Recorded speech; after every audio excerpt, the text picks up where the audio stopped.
We begin our journey in the center of Hyderabad. Well, not exactly in the center of Hyderabad, but close enough. More specifically, we begin our journey in the Old City of Hyderabad.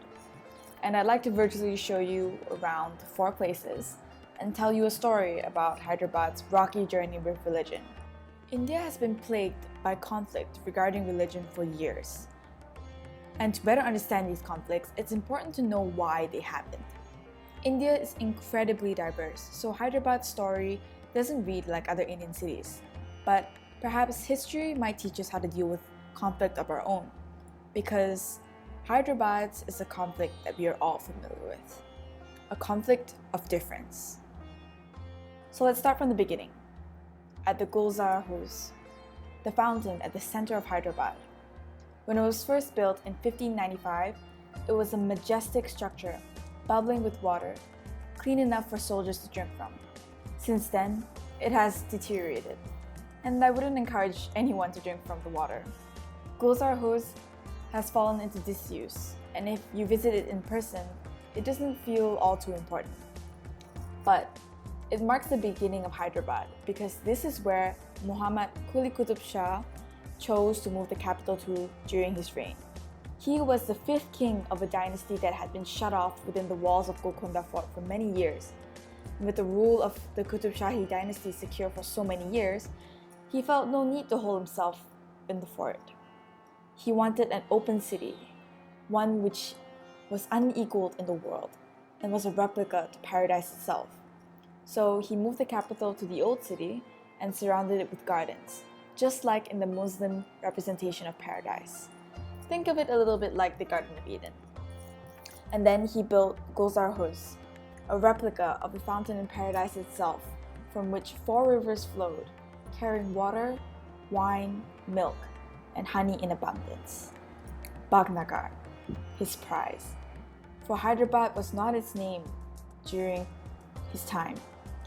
It was named Bagnagar, for Bag meaning garden and Nagar meaning city. But my favorite version of the story is where he named the city for love. It was during Muhammad Qutb Shah's youth when he caught a glimpse of a beautiful dancer in the Old City, and he was so captivated by her that he asked her to become his queen, and as a testament to the love he found, named the city Bagnagar after his beautiful Bagmati. The story is a bit of a fairy tale, and we do know that he had a wife named Bagmati, but the true reasons behind its own name remains a mystery. Looking at the Gulzar Houz today does not inspire any images of the kind of paradise Muhammad Qutb Shah tried to create when he founded Hyderabad, but there are still echoes of it left. The Gulzar Houz still has its roads in the 4 cardinal directions leading to important places. If you look to the north, there is the Musi River, the west, the parade grounds where the king used to review his troops. To the east is where the old capital Golconda Fort used to be, and to the south is where the Mecca Mosque is. The structure remains reminiscent of the Islamic representation of paradise, even if its aesthetic seems to fall a little bit flat. And it's interesting to see that the city is built on very Muslim motifs, when most of India is Hindu. And it was an interesting fact back then too, because although Hyderabad today has almost 50% Hindus and 50% Muslims, back then there was only 10% Muslims. Yet they managed to rule over Hyderabad. To explore that, let's head over to Charminar. It is the subject of many artistically taken photos and the symbol for Hyderabad. And look, there's another fountain. I'm sorry I don't have a better photo, but you're gonna have to take my word for it when I say that it is a much better maintained fountain than the Gulzar Houz. And it also serves a completely different purpose. It is used for ablution, the process where Muslims cleanse themselves before prayer. After all, the Charminar was both a mosque and a monument.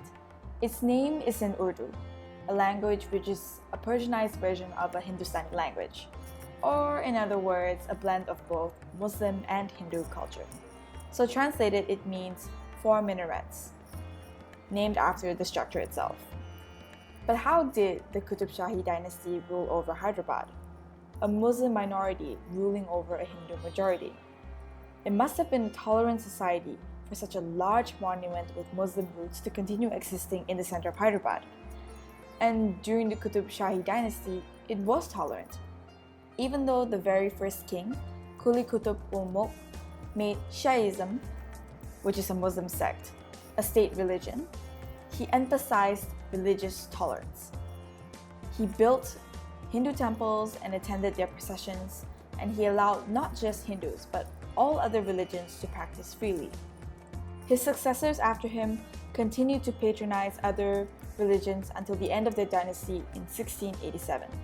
And on the shoulders of their success in cultivating understanding among their people, religious tolerance persisted. And even after the Qutb Shahis were trounced by the Mughal Empire, who were then succeeded by the Asaf Jahi dynasty, the ruling power never switched from being Muslim. Under the Nizams, which is another name for the Asaf Jahis, a few sources point to their religiously tolerant policies being just that, tolerant. They allowed others to practice their faiths, and the government did not appear to force anyone to convert. But when we look at employment records, there is obvious favoritism. Muslims making up 10% of the population held 75% of state employment, and out of the 7 largest feudal estates, Muslims owned 6 of them. Power wasn't won through meritocracy, but patronage. The population spread prevented too much friction from forming. Muslims preferred to live in urban areas, since many were migrants from other Muslim nations and found comfort in shared communities, while Hindus preferred living in villages, since they already owned the land. The Nizams allowed them to work the land and for the Hindus to govern their own daily affairs, so there was no reason to fight, but there was also very little reason for friendship.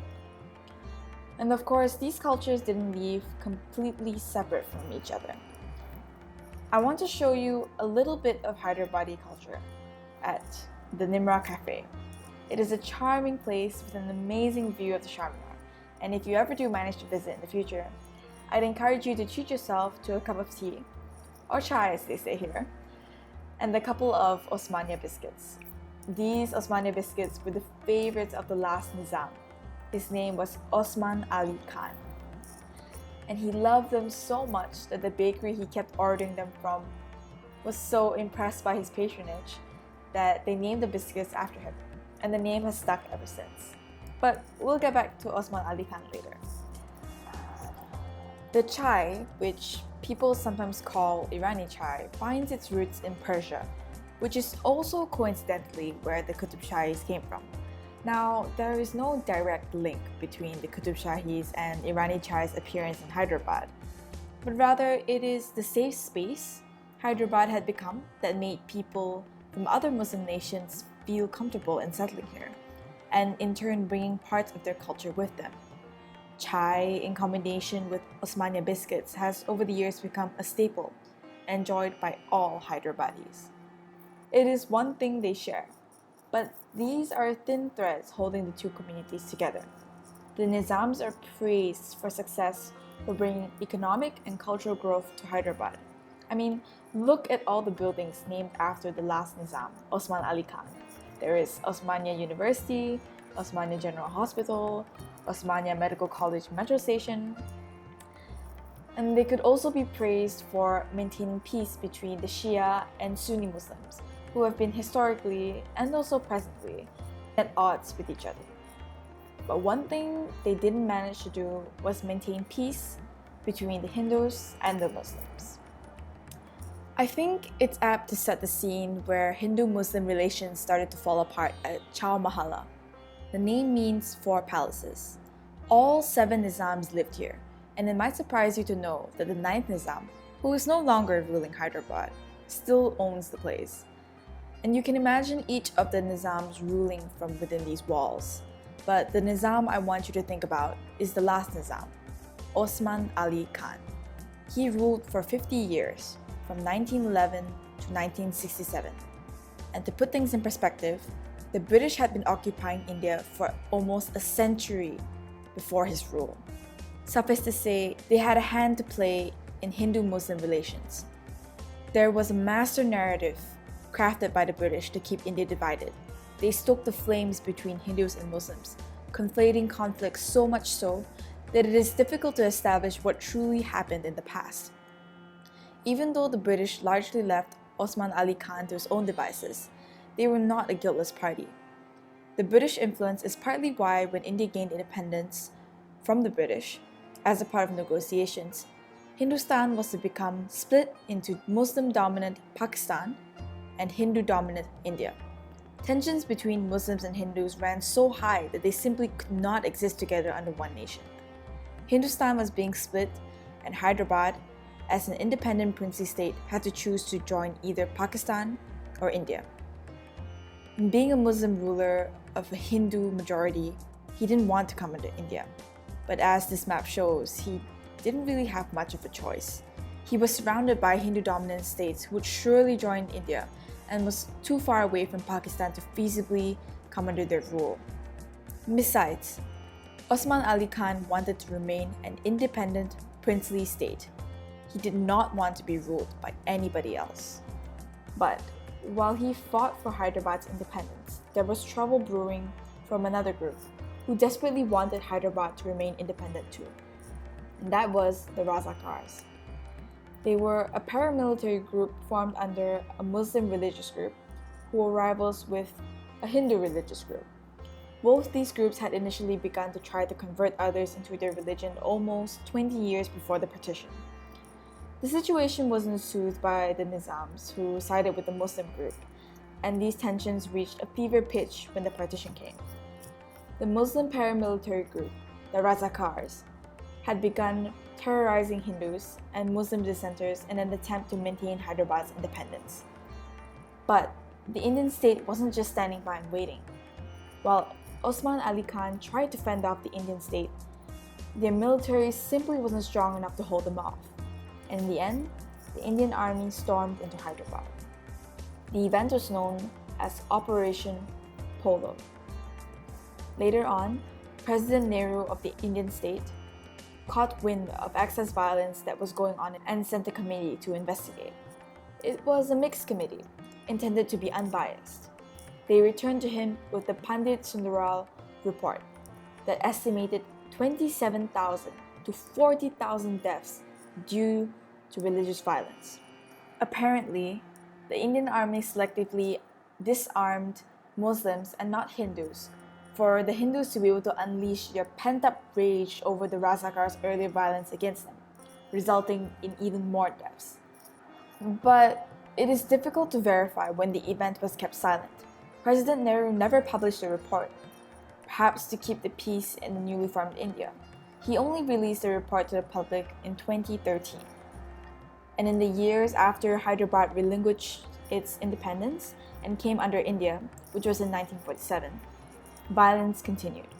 There were cases of Hindu-Muslim riots every year for the next 2 decades, and sometimes even multiple times in a year. And if I think about it, I can see the situation from both sides. The Muslims were a minority ruling a Hindu-majority state and was about to be annexed by India. Furthermore, India was having tensions with Pakistan, a Muslim-majority country.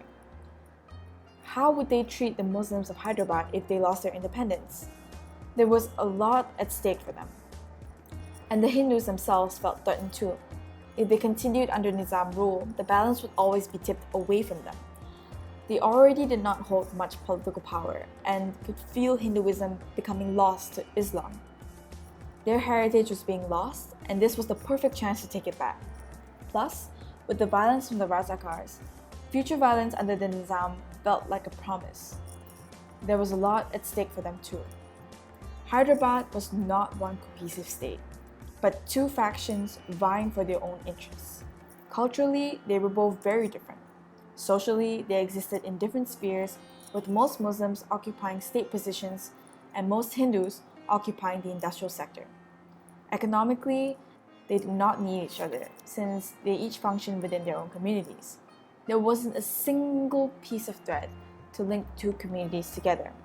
And so, with the push from the partition, the fabric of Hyderabadi society ripped apart, only later to be stitched back together by political maneuvers and an interconnected economy.